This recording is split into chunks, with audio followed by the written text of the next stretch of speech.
बखैर, सलाम सुबह। आप देख रहे हैं प्रोग्राम जागो लाहौर और मैं हूं आपके साथ सिद्रा मुनीर। उम्मीद है आप सब होंगे बिल्कुल ठीक ठाक। जबरदस्त अब वीकेंड गुजार कर पूरे हफ्ते की एनर्जी लिए मैं आ चुकी हूं। आप सब ने भी बेहतरीन वीकेंड गुजारा होगा। वैसे आजकल ज्यादातर लोगों का तो हर रोज ही वीकेंड होता है और ऐसे भी लोग हैं जिन्हें दिन और तारीखें भी आजकल याद नहीं रहते, क्योंकि वो लोग हर वक्त घर में रहते हैं और ज्यादा एक्टिविटीज में भी आजकल मसरूफ नहीं है।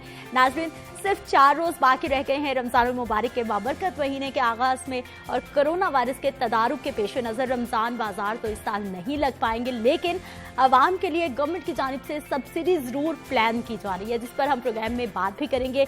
और इसके साथ साथ आम मार्केट की सूरत हाल और यूटिलिटी स्टोर्स की हालत जार भी यकीनी तौर पर हम आप तक पहुंचाएंगे। कोरोना वायरस की ताज़ा तरीन सूरत हाल पर भी हम बात करेंगे और एक्सपर्ट्स हमारे साथ मौजूद होंगे, जिनसे हम जानेंगे कि आने वाले वक्त में ये कोरोना वायरस हमारे लिए, आपके लिए कितना बड़ा खतरा साबित हो सकता है, या फिर पाकिस्तान से खतरे के बादल आहिस्ता आहिस्ता छटते जा रहे हैं। कोरोना वायरस से पूरी दुनिया के इंसानों को तो घरों पे महसूर करके रख दिया है और साथ ही मईशत को बहुत बड़ा धचका लगा है। गरीब और ज़रूरतमंद लोगों की मदद के लिए कुछ मुनफरिद तरीके भी अपनाए जा रहे हैं, जिसके बारे में आपको बताऊंगी कि वियतनाम में चावलों की ATM मशीनें नस्ब कर दी गई हैं, जहां से लोग अपनी ज़रूरत के मुताबिक चावल अपने घरों को ले जाते हैं। डिटेल्स मैं आपके साथ शेयर करती हूँ जी। कोरोना वायरस से बचाव के लिए पूरी दुनिया ही तकरीबन लॉकडाउन है और गरीब और दिहाड़ीदार तबके की मदद करने के लिए भी पूरी दुनिया में मुखय्यर हजरात पेश हैं। वियतनाम में ऐसे ही ज़रूरतमंदों की मदद के लिए चावल की ATM मशीनें लगा दी गई हैं। सुबह 8 बजे से शाम 5 बजे तक चावल की मशीनों से बैग्स भरे जा सकते हैं, जिसके लिए ज़रूरी है कि तमाम अफराद 6 फीट के फासले से खड़े हों और हाथ उनके सैनिटाइज्ड होने चाहिए। वियतनाम में कोरोना वायरस के अब तक सिर्फ 265 केसेस सामने आए हैं और एक भी हलाकत रिपोर्ट नहीं हुई, लेकिन उसके बावजूद वायरस का फैलाव रोकने के लिए वियतनाम हुकूमत की जानिब से तमाम छोटी मार्केट्स, कारोबार, बाजार बंद कर दिए गए हैं और अवामी मकामात को भी बंद किया गया है। लॉकडाउन है, लोगों को अपने घरों तक महदूद रखना यकीनी तौर पर हमारे जितने भी पुलिस है, सिक्योरिटी इदारे हैं, उनके लिए एक बहुत बड़ा चैलेंज है, लेकिन पूरी दुनिया में बहुत मुनफरिद अंदाज भी अपनाए जा रहे हैं कि लोगों को उनके घरों तक महदूद रखना है। दुनिया में एक जगह ऐसे भी है जहां पर रोड्स पर भूत आ गए हैं, ताकि लोगों को उनके घरों तक रखा जाए और उनको बाहर निकलने से मना किया जाए। डिटेल्स मैं आपके साथ शेयर करती हूँ जी। ये वाक़या इंडोनेशिया का है और इंडोनेशिया में इस वक्त बड़ी तादाद में कोरोना वायरस से मुतासरा मरीज मौजूद हैं। ताहम अब भी अवाम बाहर निकलने से बाज नहीं आ रहे और अब नौजवानों ने भूतों का रूप धार कर उन्हें डराकर घर भिजवाना शुरू कर दिया है। इंडोनेशिया में जिन्नों और भूतों के किस्से तो खैर बहुत मशहूर हैं और लोगों की एक बड़ी अक्सरियत है जो उन पर यकीन भी बहुत ज़्यादा करती है। इसी रुझान का फ़ायदा उठाते हुए जावा जजीरे के नौजवानों ने रात की तारीकी में लॉकडाउन के खिलाफ वर्जी करने वालों को भूत की सूरत में डराना और भगाना शुरू कर दिया है। जावा के इलाके में बहुत सारे नौजवान भूतों के रूप में सड़कों पर गश्त करते दिखाई देते हैं।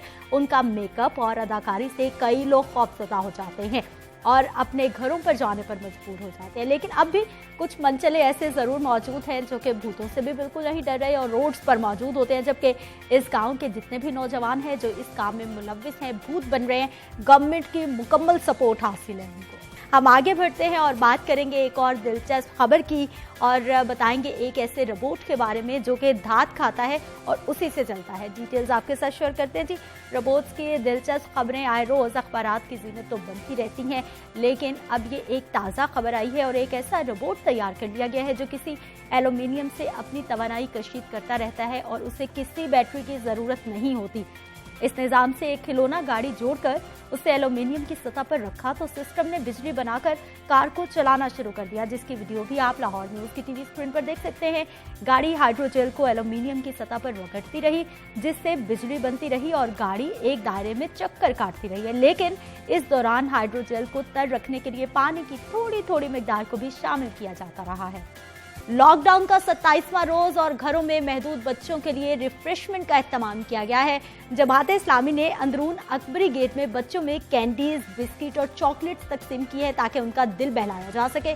रिपोर्ट देखते हैं। लॉकडाउन के दौरान जमात इस्लामी को बच्चों का खास ख्याल। अंदरून अकबरी गेट में बच्चों के लिए रिफ्रेशमेंट का एहतमाम। जमात इस्लामी जोन 146 ने घरों में जाकर कैंडीज, बिस्किट और चॉकलेट्स तकसीम की। कोरोना वायरस के पेश नजर लॉकडाउन के बायस घरों तक महदूद बच्चों ने रिफ्रेशमेंट मिलने पर जमात इस्लामी का शुक्रिया अदा किया। पहले तो घूमने फिरने जाते थे, अब वो सब बंद है। ऐसी सूरत हाल में जमात इस्लामी ने हमारा ख्याल रखा। जमात इस्लामी वालों का शुक्रिया, उन्होंने हमें रिफ्रेशमेंट दी और हम तो पहले खेलने भी जाया करते थे, अब कोरोना वायरस ने बंद करके रख दिया। मैं पाकिस्तानी डॉक्टर्स को सल्यूट करती हूँ और जमात इस्लामी का बहुत शुक्रिया क्योंकि वो हमें ये चीज़ें दे। जमात इस्लामी जोन 146 के हाफिज अबू बकर फारूकी का कहना था कि बच्चे घरों में रहकर ता जाते हैं, उन्हें बहलाना मुश्किल होता है, इसलिए बच्चों के लिए रिफ्रेशमेंट का एहतमाम किया। सबसे ज़्यादा जो हम समझते थे मुतासर हमारा तबका है वो बच्चों का है, जो रोज़ाना की बुनियाद पर घरों से बाहर निकलता था, अपने माँ बाप के साथ या अपने बहन भाइयों के साथ रिफ्रेशमेंट लेके जाया करता था। तो इस सारी सूरत हाल में वो बहुत महसूर होकर रह गए थे घरों में, और हम समझते थे वो बहुत ज़्यादा मुतासर तबका है। तो इसलिए हमने इस चीज़ को तय किया कि हम बच्चों को जो है उनके घरों तक जाकर उनके रिफ्रेशमेंट पहुँचाएंगे। कैंडीज, बिस्किट और चॉकलेट्स मिलने पर बच्चों की खुशी दीदनी थी। बच्चों का कहना था कि घर बैठे अच्छी रिफ्रेशमेंट मिल जाए तो ये किसी नेमत से कम नहीं। यकीनी तौर पर जी बच्चे बाहर तो जा नहीं सकते, लेकिन घर में जब इतनी मजे की चीजें आ जाएं तो बच्चों की मौज लग जाती है। मैं ब्रेक पे जाऊंगी, लेकिन वापस आएंगे तो बात करेंगे कि आने वाले दिनों में शहर में महंगाई की क्या सूरत हाल होगी और उस पर जिला इंतजामिया क्या कार्रवाई करने वाली है। अब वक्त एक शॉर्ट ब्रेक का, हमारे साथ रहिए।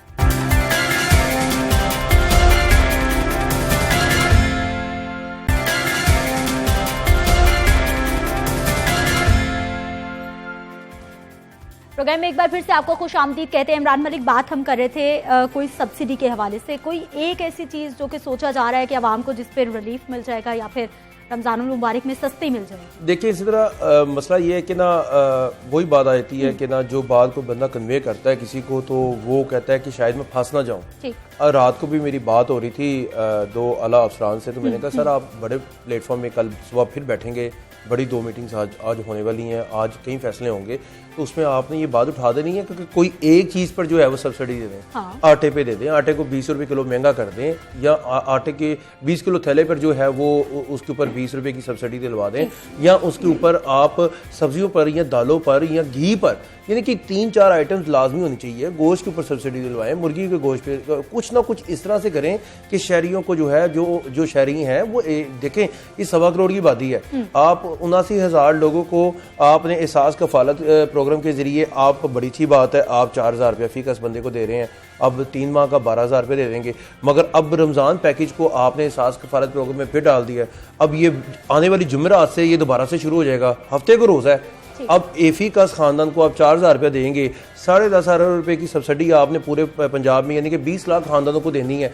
अब लाहौर में फर्ज करते हैं, आप लाहौर में फिर 1 लाख बंदा निकाल देते हैं, 1 लाख खानदान निकाल लेते हैं, तो लाहौर में 1 लाख खानदान ही रहता है, लाहौर में 1.25 करोड़ की आबादी रहती है, और यहाँ पे जितना भी सफेद पोश आदमी था, जितना भी आम आदमी था, वो एक रमजान बाजारों से लाजमी फायदा लेता था। अब उनको ये सब्जियां, फल, और आपको पता है रमजान में क्या सूरत हाल होती है, गैर मौसर निज़ाम है हमारे प्राइस कंट्रोल मजिस्ट्रेट्स का, गैर संजीदगी है, तो इनकी सर इनकी तरबियत ही नहीं है। इनकी माहिरीन कहते हैं इनकी तरबियत आपकी जुडिशल अकेडमी से होनी चाहिए, बाकायदा तौर पे इनको पता होना चाहिए कि आदमी की थिंकिंग क्या है, आदमी कहाँ पे बैठ के सब्जी बेच रहा है, इसको क्या सहूलतें मुयसर नहीं है, ताकि ये नहीं है कि आप गए जुर्माना किया, उससे 200 रुपया, 500 रुपया, 1,000 उसको जेल भेज दिया, वो फिर आकर 2,000 रुपये की वो महंगाई कर देगा। उसके लिए आपको ट्रेनिंग लेना होगी, आपको जुर्माने के मुताबिक चलना होगा, आपको उसकी थिंकिंग के मुताबिक चलना होगा। जब वो बैठे तो उससे पूछें कि आपको क्या क्या सहूलतें चाहिए। ये नहीं है कि आप वहाँ पे बोर्ड लगा दें कि फलां बंदा यहाँ पे काम, इस तरह से देखें ये सिर्फ और नमूदो नुमाइश होती है। 4 तस्वीरें उतारते हैं, ग्रुप में फेंकते हैं, टीवियों पे चलवाते हैं, और उसके बाद फिर वही महंगाई। मकसद ये कहने का रमजान आ रहा है, रमजान से पहले किसी एक इदारे ने भी जो है वो अभी तक इस पर तवज्जो नहीं दी।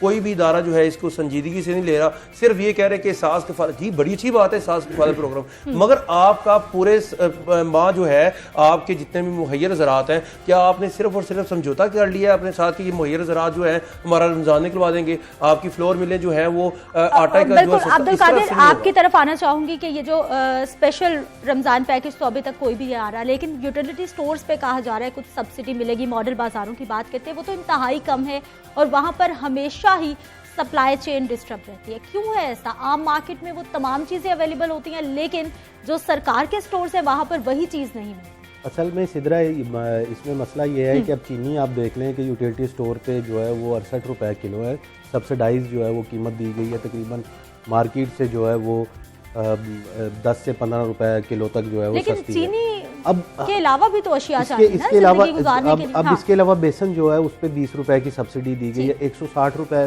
पे कम करके 140 रुपए पे जो है वो दिया गया। इसी तरह दर्जा अव्वल का जो घी है उस पर भी 20 रुपए तक की पर केजी जो है वो सब्सिडी। अब होता ही दर्जा है अव्वल की चीजें हैं दर्जा अव्वल की चीज़ें इसलिए जो है वो वहाँ पे अवेलेबल नहीं होती कि सप्लाई जो है उनकी एक महदूद है। अब वो यूटिलिटी स्टोर जो है वो 1 करोड़ 25 लाख आबादी के लिए नहीं बनाए गए, यूटिलिटी स्टोर बनाए गए हैं कि जो गरीब लोग हैं, मुतवसत तबका है, वो आए। अब वहाँ पे हर कोई जा रहा है, किसने मुखैर हजरात तक वहाँ पे जा रहे हैं कि हमें पैकेज बना के दे। मेरा ख्याल है और हम जाके जाते हैं ज्यादा लोग तो आजकल सुपरमार्केट्स की नहीं तरफ सिद्रा, रुकते हैं। इसमें मसला ये है कि यूटिलिटी स्टोर पे मुखैर हजरात और साहब हैसियत लोग जा रहे हैं कि हमें 1000 राशन का पैकेट बना दें।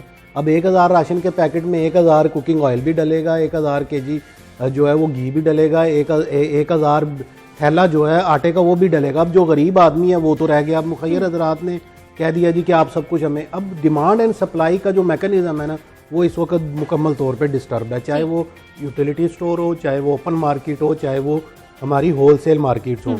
इसी तरह अगर देखा जाए तो जिस तरह इमरान मलिक साहब बता रहे थे कि किसी एक चीज़ के ऊपर सब्सिडी नहीं देगी पंजाब गवर्नमेंट ने जो है वो कोई चीज़। लेकिन जब हम मुखैर हजरात की बात की जाती है, पहले भी हम लॉकडाउन से पहले भी पैनिक बाइंग की बहुत बात करते रहे, ये भी तो फिर गवर्नमेंट ने कंट्रोल करना है कि भाई ये सिचुएशन हो सकती है, हम उसको रिस्ट्रिक्ट कर देते हैं कि इससे ज़्यादा किसी इंसान को अशिया ज़रूरियात नहीं मिलेंगी एक दिन के अंदर। सिद्रा, हमें यहाँ पे जो है ना बहुत सी पॉलिसियाँ मिलती हैं। इमरान मलिक साहब को बहुत अच्छी तरह जो है वो, बल्कि इनकी तो बीट भी है तो इन्हें जो है वो पता भी होगा कि राशन कार्ड का था, वो राशन कार्ड 1 साल हो गया, अभी तक किसी ने नहीं देखा।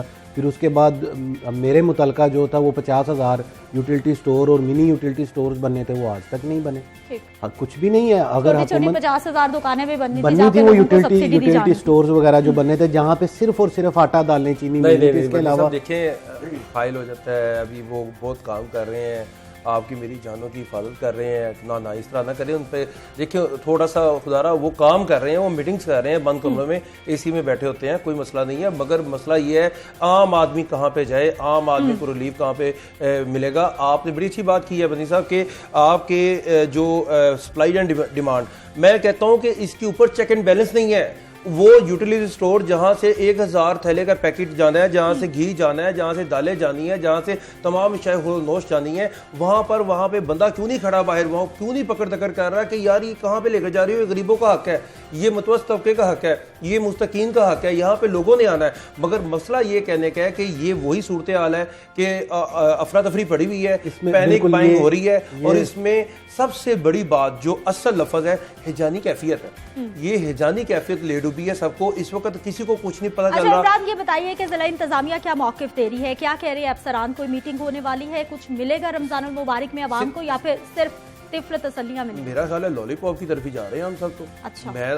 तब से यही तो बात कर रहा हूँ, फैसला नहीं हुआ। हाँ। देखिए जिला इंतजामिया की जरूरत है कि पीछे से डायरेक्शन आएगी तो वो काम करेगी ना, वो तो मॉनिटरिंग दार है, वो तो कोऑर्डिनेशन करवाता है कि आपने चीज कहा जी आटे पर सब्सिडी दे दी है, जिला इंतजामिया का काम है बकवा दे।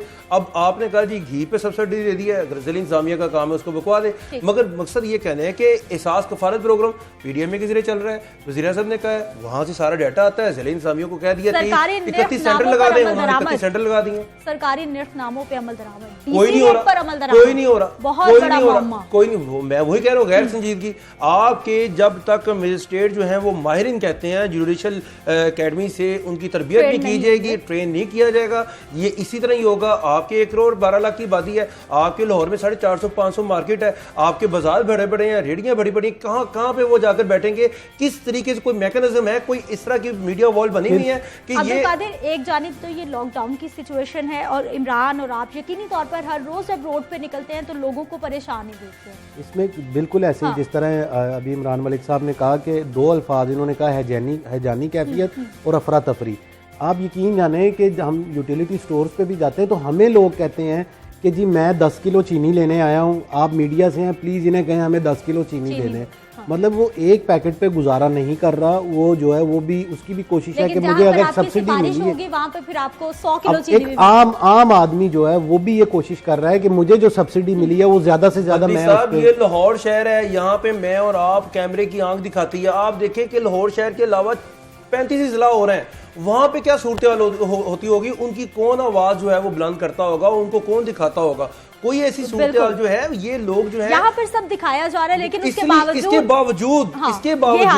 इसके बावजूद कि हमने तमाम जितने भी ये क्रिटिसाइज करते हैं ताकि ये काम करें, हम निशानदेही करते हैं ताकि ये काम करें, और लाहौर न्यूज का हमेशा से यही काम रहा है कि हम निशानदेही करते हैं ताकि अफसरान जो है वो थोड़ा सा जागें, निकले बाहर। अब 4 दिन रमजान के रह गए हैं, कोई भी प्लानिंग नजर नहीं आ रही कि बाजारों को कह दिया जाए, कोई सर्कुलर कर दिया जाए, कोई कुछ नजर आ जाए। सिर्फ और सिर्फ सुबह दोपहर शाम देखें, आप लॉकडाउन पे जानते हैं उनके शहर में ये प्रॉब्लम है। हर जो बंदा है वो अपने ज़हन के मुताबिक, मिस के मुताबिक काम कर रहा है कि कोरोना वबा से हमने किस तरह से बचना है, महफूज किस तरह से रहना है, बता दिया। अब देखें 144 की भी तो जो है वो धज्जियां उड़ाई जा रही हैं शहर में। मकसद ये कहने का है कि जब तक हम अपनी मार्केट्स जो आहिस्ता सा खुलनी शुरू हो गई, अभी भी मैं सुबह निकला हूँ, आगे सुबह निकलते थे तो कोई दुकान इतनी ज्यादा एक्टिव नजर नहीं आती थी। मदी साहब, कोई इसी तरह इतनी दुकान इतनी ज्यादा, आप निकलते हैं सुबह तो सारी दुकानों के बाहर जो है वो 3 से 4 कस्टमर खड़े होते हैं, और वैसे ही कोई लाइन मैनेजमेंट सिस्टम, कोई कतार सिस्टम का नहीं ख्याल रखा जा रहा। वैसे ही वो अपना सामान ले रहे हैं और वैसे ही वो उनके साथ ग्राहक के साथ बातचीत कर रहे हैं। मगर इस वक्त की सूरत हाल के मुताबिक शहर में जो आने वाला रमजान है, यहाँ तो शहरियों को घर बैठ के अपने आप से समझौता करना पड़ेगा, और हुकूमत पर उनको कोई इस वक्त नहीं है कि वो 4 दिन रह गए। कोई भी आने वाले वक्त में महंगाई मजीद बढ़ेगी, बिल्कुल कितनी बढ़ने के चांस? इसमें यह है कि आने वाले वक्त में महंगाई का अगर सूरत हाल देखी जाए तो अगर तो हुकूमत की जानिब से, पंजाब गवर्नमेंट की जानिब से जो है वो कोई रिलीफ नहीं दिया जाता, तो इसका सारा जो प्रेशर है वो यूटिलिटी स्टोर्स पे आएगा, क्योंकि मॉडल बाजार पे भी आएगा, मॉडल बाजारों पे भी आएगा, और मॉडल बाजारों में इतनी सख्त नहीं है कि वो पूरे लाहौर को फीड कर सकें। और इसलिए, और सबसे बढ़कर जो बात है वो ये है कि लोगों को, हुकूमत के साथ साथ हम लोगों को, जो हम आवाम है, उन्हें भी थोड़ा सा जो है वो संजीदगी से देखना होगा, क्योंकि ये कोरोना वायरस जो है ये एक बड़ी संजीदा और बड़ा सीरियस इशू है। लेकिन लोग जो हैं, जिस तरह अभी इमरान मलिक साहब कह रहे थे कि कतार मैनेजमेंट सिस्टम, अब एक मजिस्ट्रेट जो है वो एक दुकान के बाहर नहीं खड़ा हो सकता 8 घंटों के लिए, कोई नहीं सुनता, वर्दी पहनी होती है, कोई बाहर नहीं खड़ा हो सकता कि साहब आप जो है वो 3 फुट या 4 फुट का फासला रखें। जितने भी स्टोर्स हैं, चाहे वो मॉडल बाजार हैं या फिर हमारे इतवार बाजार लगते हैं या फिर हमारे यूटिलिटी स्टोर्स हैं, वहाँ पर भी कोई समाजी दूरी का और बिल्कुल इस तरह की चीजों का ख्याल नहीं रखा हम खुद खड़े होते हैं वहाँ पे पुलिस वाले खड़े होते हैं, वहाँ पे मजिस्ट्रेट भी खड़े होते हैं। बिलीव करें, शहरियों के ऊपर क्या करें अब ये, बल्कि शहरी हमारी तरफ कहाँ लेकर जाएंगे, जेल वालों ने कहा हमें रखना नहीं इनको। ठीक है, बहुत शुक्रिया इमरान मलिक, आप हमारे साथ मौजूद रहे। अब्दुल कादिर, आपका भी बहुत शुक्रिया। लेकिन इन दोनों हमारे नुमाइंदगान की जानिब से तो कोई अच्छी रिपोर्ट नहीं मिली कि कोई गवर्नमेंट की जानिब से प्लान किया जा रहा है कि रमजान मुबारक में कोई आवाम को रिलीफ दे दिया जाएगा, या फिर जितने भी SOPs लॉकडाउन में एहतियात करने के हवाले से बताए जा रहे हैं उन पर भी कहीं ना कहीं अमल दरामद थोड़ा बहुत होता दिखाई दे रहा है, ज्यादातर इग्नोर हो रहे हैं। यहाँ पर वक्त एक शॉर्ट ब्रेक का, हमारे साथ है।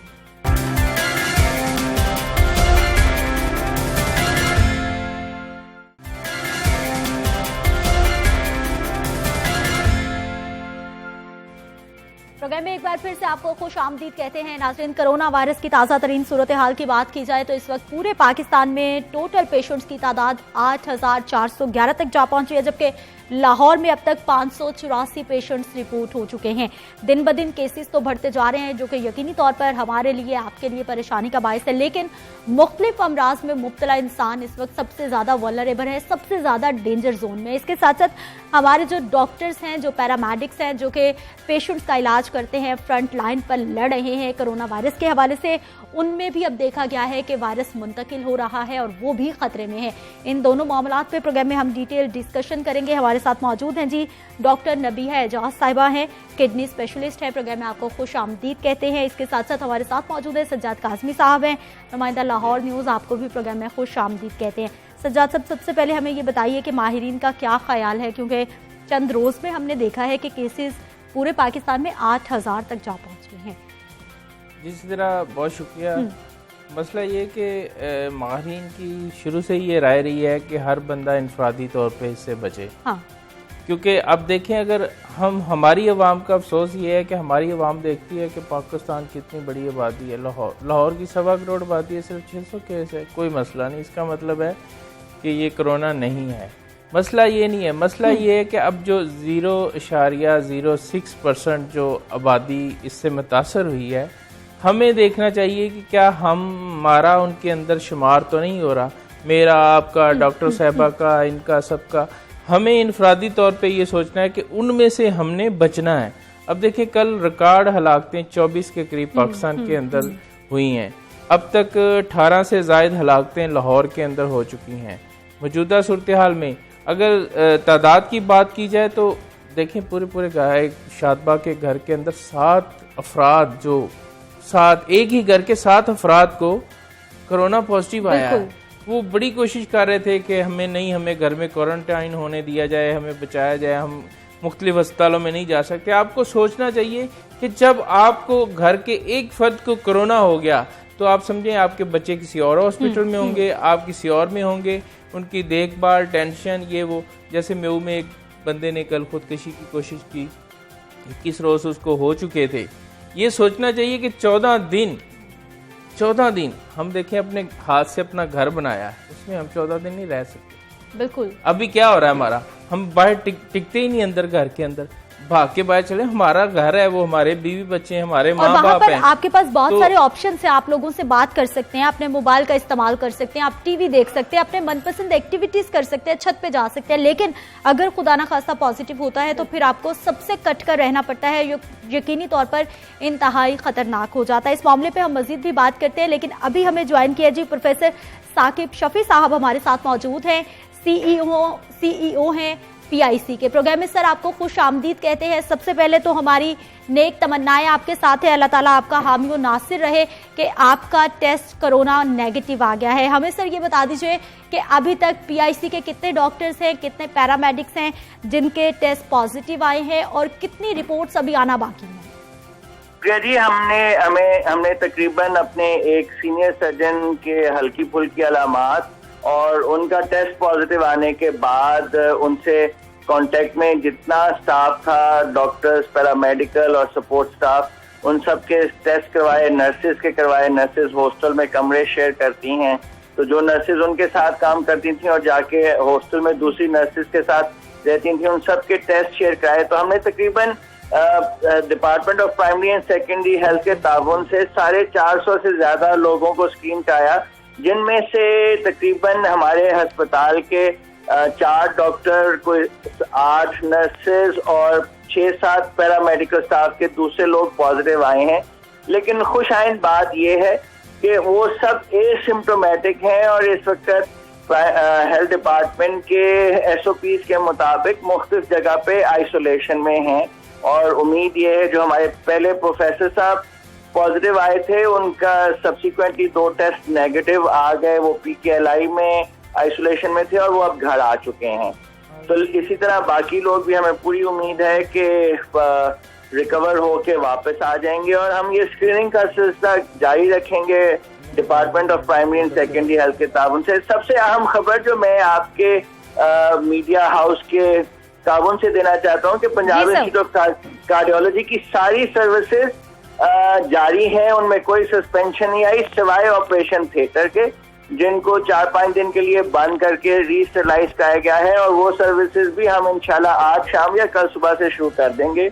एंजियोग्राफी, एंजियोप्लास्टी का सिलसिला किसी भी दिन मुनक़ते नहीं हुआ। हफ्ते को भी हमने 15 मरीजों की एंजियोप्लास्टी की, पेस मेकर भी लगाए।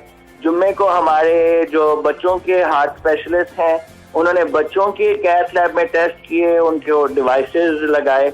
तो कैथ लैब, OPD, इमरजेंसी कहीं भी मरीजों की सर्विसेज में हमारी टीम ने जो है वो कोई उसमें वो सिलसिला मुनक़ते नहीं किया।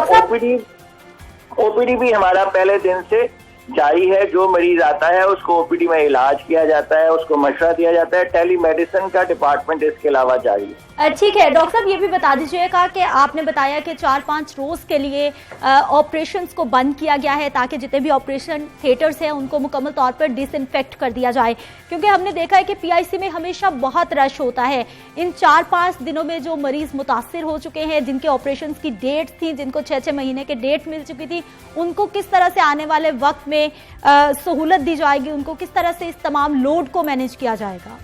उनको जी हम प्रायोरिटी पे, जैसे ही थिएटर्स खुलेंगे उनको हम प्रायोरिटी पे दोबारा जो है वो एडजस्ट करेंगे। उनको सबसे पहले उनको 1-2 करके अगले दिनों में एडजस्ट किया जाएगा और उनको उनके ऑपरेशन फर्दर डिले नहीं होंगे। ठीक, डॉक्टर साहब ये बताइएगा कि रूटीन के मुताबिक जितने ऑपरेशन, जितने पेशेंट्स पीआईसी में आते थे या फिर जितना भी ओपीडी में आते थे, अभी भी वो तमाम सहूलियात तमाम लोगों के लिए मौजूद है या फिर कुछ महदूद किया गया है? नहीं, तमाम सहूलियात तमाम लोगों के लिए मौजूद हैं, लेकिन ये इंटरनेशनली देखा जा रहा है कि तमाम बीमारियों के मरीजों की तादाद वैसे ही जिसपे बड़ी सोच हो रही है और हर एक की अपनी अपनी सजेशन है, इंटरनेशनली तादाद कम हो गई है। कम हार्ट के मरीज दुनिया भर में, सिर्फ ये पीआईसी या पाकिस्तान में नहीं है। कल हमारा Pakistan society of interventional cardiology और चाइना के एक्सपर्ट्स के साथ एक वेबिनार हुआ नेशनल लेवल का जूम पे। उस पे भी यही बात काफी जोर दे के दी गई कि भाई पूरे पाकिस्तान में और पूरी दुनिया में फॉलेज, हार्ट अटैक, इस तरह की बीमारियों के मरीज अस्पतालों में कम आ रहे हैं। इसकी वजह क्या है, इस पे हर कोई गौर खौज कर रहा है। लेकिन अहम बात यह है कि जो मरीज हमारे पास आ रहा है, चाहे वो आउटडोर के थ्रू आ रहा है, चाहे वो इमरजेंसी के थ्रू आ रहा है, उसे पंजाब इंस्टीट्यूट ऑफ कार्डियोलॉजी पूरी सर्विसेज मुहैया कर रहा है। बहुत शुक्रिया प्रोफेसर साहब, आप हमारे प्रोग्राम में शामिल हुए और बता रहे थे जी पीआईसी मुकम्मल तौर पर फाल है और डॉक्टर साहब की जानिब से बताया गया है कि जो ऑपरेशंस थिएटर्स को बंद किया गया था वो भी आज या कल तक उनको दोबारा से खोल दिया जाएगा और जितने भी लोगों के ऑपरेशन पेंडिंग है उनको तरजीहात में शामिल कर लिया जाएगा। बात करेंगे डॉक्टर नबीहा साहिबा से। डॉक्टर साहिबा, किडनी पेशेंट्स के लिए बताइए सबसे पहले कि ये मरहला कितना मुश्किल है या फिर वो कितने डेंजर जोन में? बिस्मिल्लाहिर्रहमानिर्रहीम। जी, जैसा वक्त गुजरता जा रहा है, कोविड-19 के बारे में हमारी मालूमात में इजाफा होता जा रहा है और वक्त गुजरने के साथ साथ ये देखने में आया है कि गुर्दों को भी ये इन्वॉल्व कर रहा है। इनिशियली हमारे पास अपना लोकल डाटा तो नहीं है बहुत ज़्यादा, लेकिन जो वुहान में स्टडीज़ हुई, क्योंकि शुरू ही वहाँ से हुआ है, वहाँ पे इनिशियली इसका रेट उन्होंने देखा कि कोई 3 से 9% लोगों में गुर्दे इन्वॉल्व हो रहे थे। लेकिन वक्त गुजरने के साथ साथ जो नई स्टडीज़ आ रही हैं उसमें ये रेशो बढ़ गई, तकरीबन अब 20 से 30% के दरमियान लोगों में गुर्दे इन्वॉल्व हो रहे हैं। गुर्दों के हवाले से इसके 3 मुख्तलिफ किस्म के पहलू हैं। एक तो वो मरीज जिनको पहले से कोई बीमारी नहीं थी गुर्दों की, उनमें जो है ये लोग देखने में आया है कि उनमें जो है तकरीबन वही 27 से 30% के दरमियान जो लोग इन्वॉल्व हो रहे हैं उनमें डेथ रेशो ज़्यादा है। और इनमें जो है वो चूँकि गुर्दा ऐसा ऑर्गन है जो किसी भी किस्म की बीमारी जिस्म में चेंज आए तो उसको रिस्पॉन्ड करता है। इन्फेक्शन हो तब भी गुर्दा मुतासर होता है, ब्लड प्रेशर के ऊपर नीचे होने से, नमकियात की कमी, डिहाइड्रेशन, तो यही सब कुछ इस बीमारी में भी चलता है। तो उसकी वजह से है जो है वो गुर्दे इन्वॉल्व हो रहे हैं। दूसरे वो मरीज़ हैं जो कि जिनको ऑलरेडी कोई ना कोई गुर्दे की बीमारी चल रही है। तो जैसा कि हमें मालूम है कि इसमें हमारे पास जो है वो ओल्ड एज, ज़ियाबतीज़, ब्लड प्रेशर और कोई भी कोमॉर्बिडिटी वाले पेशेंट्स जो हैं वो उनको ज़्यादा क्या परसेंटेज है उनकी अभी तक बताएं? उसमें जो है वो तकरीबन वही है कि डिफरेंट स्टडीज़ हैं जिसमें जो है वो कहते हैं कि कुछ इनिशियली डायलिसिस के मरीजों में जो रेट था वो 1% से भी कम था, लेकिन अब जो देखने में आया है वो तकरीबन 16% के करीब जो है स्टडीज़ में आ रहा है कि मरीज इन्वॉल्व हो रहे हैं और उनमें डेथ रेशो भी कुछ इंक्रीज कर रहा है। ठीक है काज़मी साहब, हमें ये बताइए कि टेस्टिंग की हमेशा हम बात कर रहे हैं, ये टेस्टिंग कैपेसिटी कितनी हो गई है, कितनी बढ़ गई है? और आने वाले दिनों में बताया जा रहा था कि पंजाब में 10,000 तक ले जाएंगे ये एक दिन में टेस्टिंग कैपेसिटी को। सिरा अल्लाह करे 10,000 तक लेके जाएं, उम्मीद तो है। अभी कितनी हो रही है कैपेसिटी, कितनी है और टेस्ट कितनी? आप सिरा डेली इस पे रिपोर्ट भी पेश करती हैं, इस पे डिस्कस भी करती हैं, सोचती भी हैं। आपने देखा होगा कि एक हफ्ते के अंदर लाहौर के अंदर कोई मरीज खास रिपोर्ट नहीं हो रहा। आम शहरी जो है 2 है, 7 है, 5 है। ये समझ नहीं आ रही कि इतने जो बड़े पैमाने पे टेस्ट हो रहे हैं वो ज़्यादातर उन्हीं लोगों के हो रहे हैं जो लोग पहले कोरोना पॉजिटिव हैं, उनको नेगेटिव करने की कोशिश की जा रही है, या आम शहरियों के काम हो रहे हैं। क्योंकि मैं समझता हूँ कि रोजाना हमें यूसी वाइज आपने देखा होगा फलां यूसी बंद कर दिए, घर से इतने निकल आए, इतने निकल आए। उनकी रिपोर्ट्स जो है वो हमें जो हैंड आउट सरकारी आता है उसके अंदर जारी नहीं की जा रही। समझ नहीं आ रही उसकी वजह क्या है, क्योंकि हमें जो तो रिपोर्ट तादाद बताई जा रही है वो 24 घंटे के बाद अभी देखें 2 पेशेंट कल आए 24 घंटे में। ये हो नहीं सकता कि आप एक बड़े पैमाने पे इतना फैलाव है, स्प्रेड हुआ है कोरोना, और उसके टेस्ट करें सब लोगों के तो वो ना आए। इसका मतलब है जो बड़ी तादाद इस वक्त सेहतमंद हो रही है, ज्यादातर गवर्नमेंट की तवज्जो मेरे ख्याल में इस तरफ है कि ज्यादा से ज्यादा लोगों को डिस्चार्ज किया जाए, पैनिक को खत्म किया जाए, ताकि एक नंबर ऑफ प्लाज्मा का भी इसमें इशू आता है और उसका भी अभी तक कोई फैसला नहीं हो सका कि प्लाज्मा लगाना है या नहीं लगाना, क्योंकि स्पेशलाइज्ड दफ्तर पे डॉक्टरों ने हमला किया हुआ है। उधर हड़ताल की हुई है, उधर कोई मीटिंग नहीं हो रही, उन्होंने धरना दिया है, भूख हड़ताल की हुई है। ये सारी सूरत हाल है। लेकिन मैं केएलआई में एक सेंटर बनने वाला था खसूसी जहाँ पर ये प्लाज्मा थेरेपी का आगाज, लेकिन उसका फैसला नहीं हो सका अभी तक फैसला नहीं हो सका। हाँ। लेकिन दूसरा फैसला ये होने जा रहा है कि रैपिड किट जो के फौरी आपको टेस्ट का रिजल्ट देती है, अभी 24 घंटे लगते हैं गालिबन, नहीं अभी 24 घंटे लगते हैं, उस पे 1 मिनट में आपको सारा नतीजा जो है वो फौरी मिल जाएगा। इस पे म्यू हॉस्पिटल के अंदर पैथोलॉजी लैब के अंदर किट्स दे दी गई हैं कि वो हम बताएंगे कि इसका रिजल्ट कैसा रहा है, इसको कंटिन्यू करना है या कि रिजेक्ट करना है। हालांकि इस पे WHO और ये हमारा जो नेशनल इंस्टीट्यूट ऑफ इस्लामाबाद है वो इसकी हमायत कर चुके हैं, और डेलीगेशन जो चाइना से आया था उसने भी कहा था कि अगर आपने अपने आप को इसमें से निकालना है तो आप सरप्राइज विजिट करके फौरी तौर पे कुछ इलाकों के अंदर ना इसका रैपिड टेस्ट करें, ताकि आपको पता लग जाए ये कितना स्प्रेड हुआ है। काज़मी साहब बिल्कुल आप ठीक कह रहे हैं। पूरी दुनिया में इस एहतियात में सिर्फ 2 ही बातें बताई जा रही हैं, एक तो एहतियात करें, घरों में महफूज रहें, और दूसरा ये कि ज्यादा से ज्यादा टेस्ट किए जाएं, लोगों को ऐसे तमाम लोग जो कि पॉजिटिव है उनको सेपरेट कर दिया जाए। डॉक्टर साहबा ये बताइए, गुर्दों के हवाले से ऐसे तमाम लोग जो कि पहले ही खुदा न खास्ता किसी भी गुर्दे के मर्ज में मुब्तला है, इन दिनों में खास उनके लिए क्या एहतियात है? वही प्रोटेक्शन जो सबके लिए है वो इनके लिए बहुत ज़रूरी है, आम लोगों से ज़्यादा ज़रूरी है। ठीक। उसमें मास्क का इस्तेमाल, इसके अलावा जो है वो घर से कम बाहर निकलें, अगर बहुत मजबूरी है तो सोशल डिस्टेंसिंग के साथ। हमारे यहाँ जाहिर है डायलिसिस एक ऐसी चीज़ है जिसको हम बंद नहीं कर सकते हैं, मरीज़ उसके बगैर जिंदा नहीं रह सकता। तो जो मरीज़ आते हैं उनकी केयर के लिए हमने यही किया है, सबसे पहले हम एंट्रेंस पे थर्मल स्कैन से चेक करते हैं। डायलिसिस सेंटर में एंटर होने से पहले उनका टेम्परेचर चेक किया जाता है। अगर खुदा ना खास्ता किसी मरीज़ को टेम्परेचर है तो उसको हम अलग से करते हैं। काज़मी साहब की बात को ही आगे लेती चलूँ कि रैंडमली हमने अपने डायलिसिस सेंटर से खुद 2 मरीज़ों के जो हैं वो टेस्ट भेजे। एक को 99 डिग्री था टेम्परेचर फ़ारेनहाइट और एक को 100 था। उन 2 मरीज़ों में से एक पॉजिटिव आया जिसकी इसके अलावा कोई अलामात नहीं थी। तो ये चीज़ की टेस्टिंग ज़्यादा होनी बहुत ज़रूरी है, और सबसे ज़्यादा हर मरीज़ को, हर बंदे को ये सोच के चलना चाहिए कि मैंने अपने आप को प्रोटेक्ट करना है। डॉक्टर साहब हमें ग़िज़ाई एहतियात के बारे में बताइए, जो ऐसे मरीज़ हैं जिनको कोई ना कोई किडनी इशू है, वो मेडिकेशन पर भी हैं, आजकल उनको ज़्यादा पानी पीना है, कौन सी ग़िज़ा है जो नहीं इस्तेमाल करनी, किस तरह से अपने खाने पीने का ख्याल रखना है घर में रहते हुए? बेसिकली जो गुर्दों के मरीज़ हैं उनके साथ प्रॉब्लम ये है कि वो बहुत सारी ऐसी चीज़ें हैं जो हम इम्यूनिटी बढ़ाने के लिए लेते हैं, वो बहुत ज़्यादा नहीं ले सकते क्योंकि प्रोटीन्स का बहुत ज़्यादा इंटेक भी प्रॉब्लम करता है, बहुत ज़्यादा पानी का इंटेक भी प्रॉब्लम करता है। तो ये है कि बाकी चीज़ों की एहतियात की जाए और खाना जो है वो प्रॉपरली कुक्ड हो, धो के इस्तेमाल की जाए सारी चीज़ें। इन मरीज़ों के लिए तो यही सबसे ज़्यादा इंपॉर्टेंट है। जो विटामिन सी का बहुत ज़्यादा इस्तेमाल है, lemon yes they can take, लेकिन बाकी जो चीज़ें हैं वो बहुत ज़्यादा नहीं ले सकते क्योंकि उसमें बहुत सी और नमकियात हैं, जैसे पोटेशियम हो जाता है वो ज़्यादा होता है, वो उन लोगों के लिए बहुत अच्छा। इसी तरह मैंने एक क्वेश्चन करना था जो अहम है,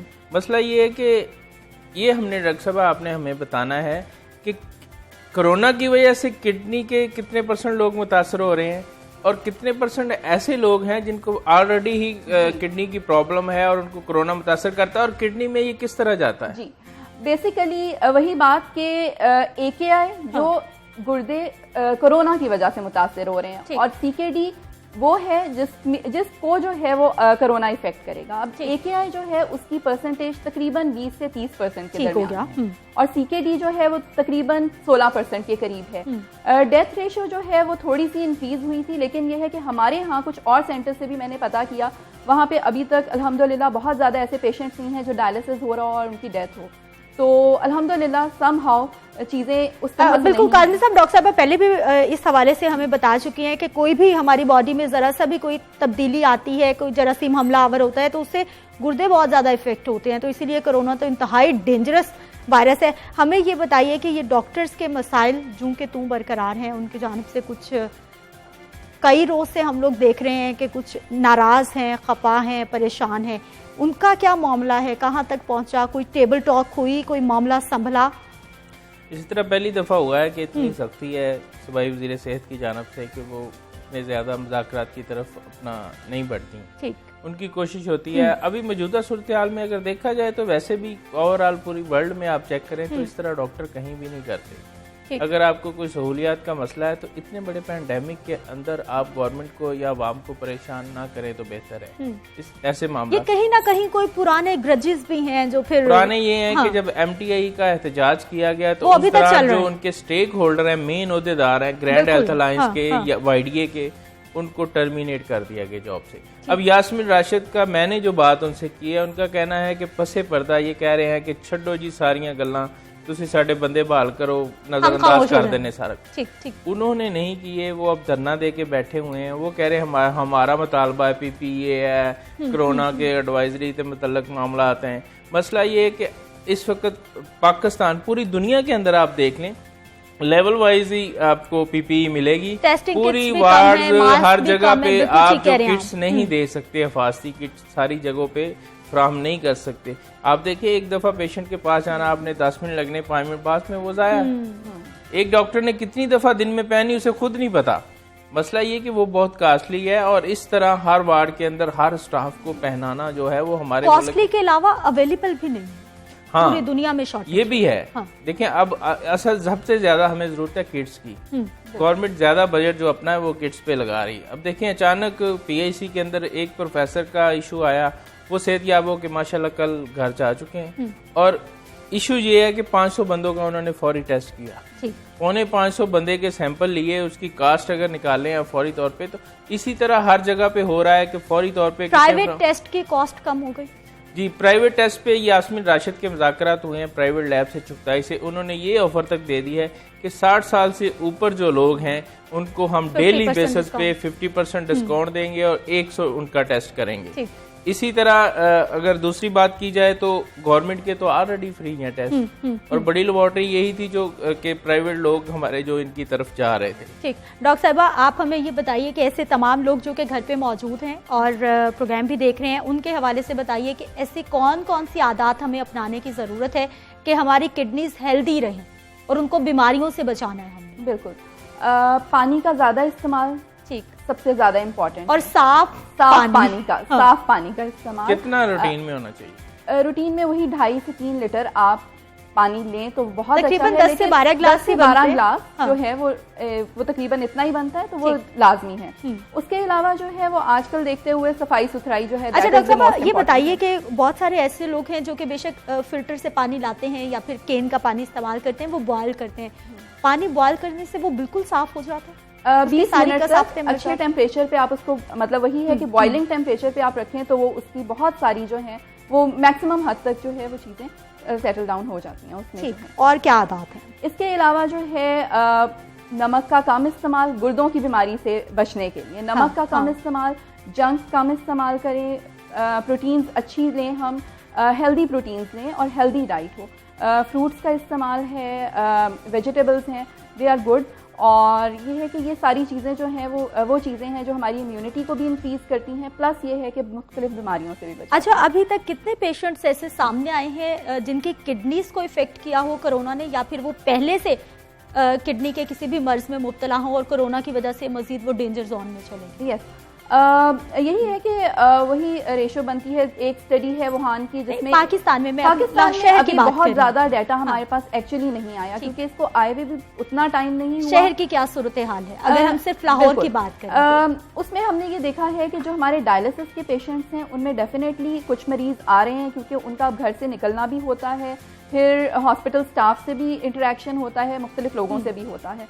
तो ये है कि वहाँ पे जो है कुछ केसेस आ रहे हैं, लेकिन अल्हम्दुलिल्लाह देखने में आया है कि उनमें से बहुत सिक नहीं हो रहे। जैसा कि अमेरिका में पहला केस ही वो डेथ का था, जिसको डायलिसिस का पेशेंट था वो, लेकिन हमारे यहाँ पेशेंट्स रिकवर हो रहे हैं। लेकिन उसकी वजह यही है कि एहतियात में आप हाथ को बाकायदा वही 20 सेकंड के लिए धोएं, थोड़ी थोड़ी देर बाद मास्क का इस्तेमाल करें, अननेसेसरी चीज़ों को टच ना करें, घर से गैर ज़रूरी बाहर ना निकलें, क्योंकि ये हर चीज़ को हम छोड़ के बैठ नहीं सकते घर में, बिल्कुल ज़रूरी है। तो बाहर निकले तो इन सब एहतियातों को रखें, ज़रूर अपनाएं। काज़मी साहब ये बताइएगा कि अभी PIC के प्रोफेसर साहब से हम बात कर रहे थे, PIC में तो काफ़ी सारे केसेस हमने देखा कि टेस्ट भी हो गए, रिपोर्ट भी हो गए, बाकी अस्पतालों की क्या सूरत हाल है? डॉक्टर्स के, पैरामेडिक्स के टेस्ट हो रहे हैं? जिस तरह अभी तक पंजाब के अंदर जो पैरामेडिक्स डॉक्टर और नर्सेज में कोरोना का आया है वो तकरीबन 44 के करीब जो मुतासर हुए हैं। ठीक, पंजाब भर। हाँ जी, लेकिन इसमें अगर देखा जाए खुशाइन बात भी है कि इसमें जो 44 लोग मुतासर हुए इनमें 2 से 3 सिर्फ अफराद ऐसे हैं जो आइसोलेशन वार्ड में काम कर रहे थे। आप देखें कि एक हॉस्पिटल के अंदर अगर आइसोलेशन कोरोना वार्ड है, अगर 600 डॉक्टर मेयो हॉस्पिटल के अंदर है तो उसमें से 50-60 सिर्फ कोरोना पे ड्यूटी दे रहे हैं, बाकी सारे आज़ाद हैं, बरी हैं, वो अपनी अपनी वार्ड्स के अंदर काम कर रहे हैं। तो ऐसे डॉक्टर में से मुतासर होने वालों की तादाद 2 से 3 है सिर्फ। अब PIC में आइसोलेशन वार्ड नहीं है, वो तो कार्डियक यूनिट है, पूरा इशारा उसका तल्लक ही नहीं ऐसा। किसी मरीज से प्रोफेसर साहब को लगा है, बाहर से लगा है, कहाँ से गया है, कहाँ आया है। अच्छा काज़मी साहब, इसी से जुड़ा फिर सवाल ये भी है कि ये जितने भी डॉक्टर्स हैं जिन पेशेंट्स को चेक करते रहे हैं, क्या उनको फिर डिटेक्ट किया जा रहा है? किस तरह से उनकी कैसे टेस्टिंग होगी? जी, अभी PIC में एक पेशेंट को निकला है जिनका प्रोफेसर साहब ने ऑपरेशन सर्जरी की थी। उसको भी अब ये जानना मुश्किल है कि उस पेशेंट से प्रोफेसर साहब को लगा है या प्रोफेसर साहब से उस पेशेंट को गया है। ठीक, क्योंकि इसकी टाइमिंग का पता चलाना और इसके स्प्रेड होने का तरीकाकार जो फैलने का है वो जज करना बहुत मुश्किल है। इसीलिए ये पैनिक है कि इसका पता नहीं है। जैसे चाइना के बारे में लतीफा बना है कि हर चीज टच दी थी, बीमारी भी टच दे दी है। तो ये सूरत हाल है कि अब हर चीज को छूने से डर लगता है। और मैं समझता हूँ कि गवर्नमेंट का जो स्लोगन है डरना नहीं लड़ना है, ये भी मैं नहीं इसे मैं इसे एग्री नहीं करता, क्योंकि लड़ने के तो अभी तक हमारे पास टूल्स नहीं है ना, हमारे पास वैक्सीन नहीं है, मेडिकेशन नहीं है, हमने सिर्फ बचना है। के लिए डरना जरूरी है, खौफ होना चाहिए आपके अंदर। जब आपके अंदर खौफ नहीं होगा तो सड़कों पे ट्रैफिक जरूर जाम। बहुत शुक्रिया सजाद काज़मी साहब, कि थोड़ा सा लोग अगर डर के रहेंगे तो बचत हो जाएगी। ठीक है, बहुत शुक्रिया डॉक्टर साहब प्रोग्राम में शामिल होने के लिए। यहाँ पर वक्त है एक शॉर्ट ब्रेक का, हमारे साथ रहिए।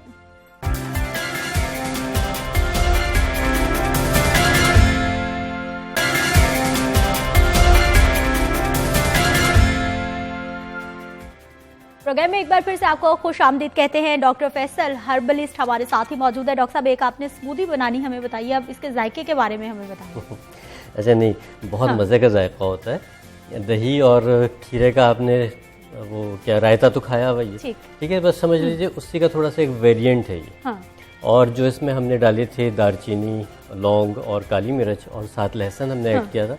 तो आपको पता है कि ये सब चीज़ें इवन जो इंटरनेशनल ट्रेडिशनल मेडिसिन्स हैं, चाइना भी, वो भी इन सब चीज़ों को रिकमेंड कर रहा है कि आपने ये सब चीज़ें इस्तेमाल करनी है। तो वो छोटी छोटी सी क्वांटिटी जो उसकी हमने डाली है, उससे आपकी इम्यूनिटी बेहतर हो जाएगी।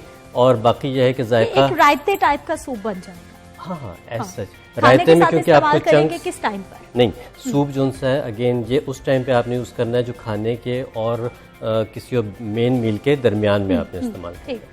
जो लोग अगर डाइट पर हैं तो वो इसको अपने मील के सब्स्टिट्यूट के तौर पे यूज़ करें। बेहतरीन टाइम इसका बेहतरीन टाइम आप समझ लीजिए कि तकरीबन 3 से 4 बजे।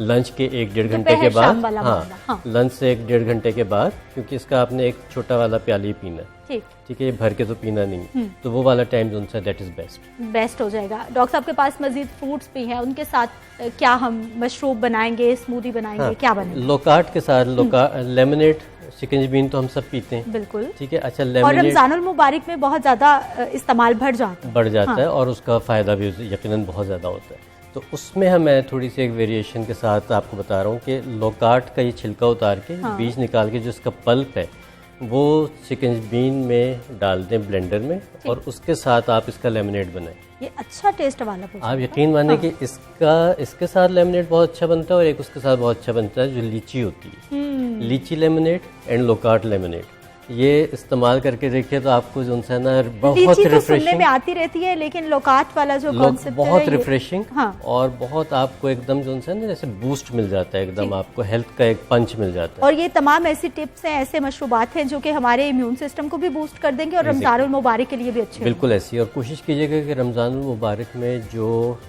रेडीमेड ड्रिंक्स हैं उनसे मैक्सिमम परहेज कीजिएगा, क्योंकि उसमें जो प्रिजर्वेटिव्स हैं, उसमें जो शुगर कंटेंट है, वो आपकी इम्यूनिटी को वीक करेगा। हालांकि डॉक्टर साहब हमारे यहाँ हर तरह का फ्रूट मौजूद है, लेकिन लोग फ्रूट जूसेस बनाने की निस्बत वो जो बाजार से डब्बा पैक पाउडर की फॉर्म में है, या फिर वो चीनी खूब घोल के उन पे बहुत ज्यादा इक्तफा कर लेते हैं रमजान में। बिल्कुल ऐसे ही है, क्योंकि थोड़ी सी आसानी ढूंढते हैं, जबकि सेहत के लिए आसानी बहुत खतरनाक है। आप देखिए सर, स्ट्रॉबेरीज, अब पाकिस्तान अल्हम्दुलिल्लाह अल्लाह ताला की नेमत है, स्ट्रॉबेरी जो है वो इस वक्त 80 रुपए किलो है। हाँ। आप लेके उसको धो के अच्छी तरह पूरी उसकी जो फ्रीज करने का तरीका है, उससे आप उसको फ्रीज कर लें तो आपका पूरा रमजान जो है वो एक बेहतरीन ड्रिंक आप बना के पी सकते हैं, जो विटामिन सी से भरपूर है, तो आपको फायदा ही फायदा है। ठीक, अच्छा, और हमारे पास बनाना है और गावा है। अच्छा, इसकी दोनों चीज़ों की तो देखिए, ये दो चीज़ें जो उनसे आपका बेहतरीन कम्बिनेशन बन जाती हैं किसी भी जूस के साथ।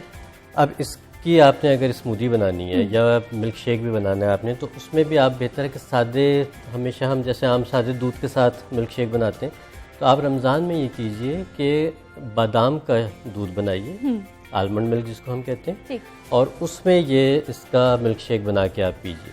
अमरूद बेशक ना डालिए, केला लीजिए, 2-3 खजूरें लीजिए और आलमंड मिल्क वो ऐड कीजिए, तो ये आपका एक बहुत ही, ये सहरी के लिए बहुत बेहतरीन आपका एक ड्रिंक बन जाता है। सहरी में अगर आप ये इस्तेमाल करते हैं तो फिर ये बहुत लंबे अरसे तक आपको एनर्जी दिए रखता है, आपका मेंटेन रखता है एनर्जी लेवल। ठीक, यानी सहरी के वक्त भी बहुत सारे लोग मीठी लस्सी पीना बहुत पसंद करते हैं, उसमें खूब भर के आर्टिफिशियल चीनी, व्हाइट चीनी इस्तेमाल करते हैं। हाँ, मीठी लस्सी के बजाय फिर आप नमकीन लस्सी पीजिए, ठीक है। अगर किसी को ब्लड प्रेशर का मसला है तो वो एहतियात करें। और उसका भी क्या तरीका है, उसके लिए भी लस्सी में अगर आप सूखा पुदीना ले लें, किसी भी पंसार स्टोर से मिल जाएगा, या घर में सुखा लें, आजकल धूप भी अच्छी है। फ्रेश पुदीना इस्तेमाल नहीं करना, मैं आपको बता रहा हूँ कि सूखा पुदीना जो है ना, उसका एक फ्लेवर बड़ा खूबसूरत सा आता है, उसकी खुशबू बड़ी अच्छी होती है। ताज़े पुदीने को आपको कुचल के उसमें मिक्स करना पड़ता है, सूखा पुदीना आप ले लें तो आप उसको क्रश करके उसमें डाल दें।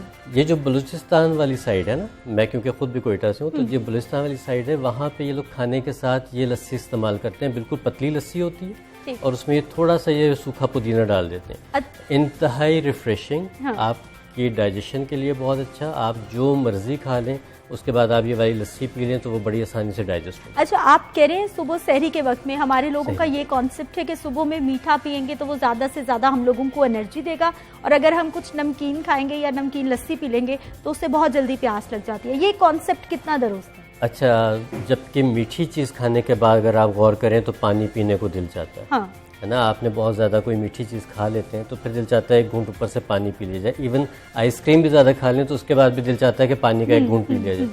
तो मीठा जो है वो आपको प्यास बढ़ाता है, ठीक, और नमकीन जो है वो आपके प्यास कम करता है। ये गलत कॉन्सेप्ट है इसका, मतलब जो नमकीन खा के हम, अब फिर वही बात कि नमकीन की सत तक और मीठा की सत तक, अगर आपने एक चुटकी एक गिलास में डाला हुई है नमक की, तो वो आपकी प्यास को नहीं बढ़ाएगा। ठीक अगर है। आप ज़्यादा इस्तेमाल करते जाएंगे तो वो फिर कभी कभी ऐसा होता है कि आपको प्रॉब्लम दे देता है। बहुत शुक्रिया डॉक्टर साहब प्रोग्राम में शामिल होने के लिए। डॉक्टर साहब ने तमाम आपको टिप्स भी बताई हैं और उसके साथ साथ ये भी बता दिया है कि जो भी चीज़ इस्तेमाल करनी है एतदाल में रहते हुए इस्तेमाल करनी है, क्योंकि हर चीज़ की ज़्यादती खतरनाक होती है। मुझे आपने इजाज़त देनी है। इंशाल्लाह कल सुबह 9:05 पर मेरी और आपकी फिर से मुलाकात होने वाली है। अपना ख्याल रखिए। अल्लाह निगहबान।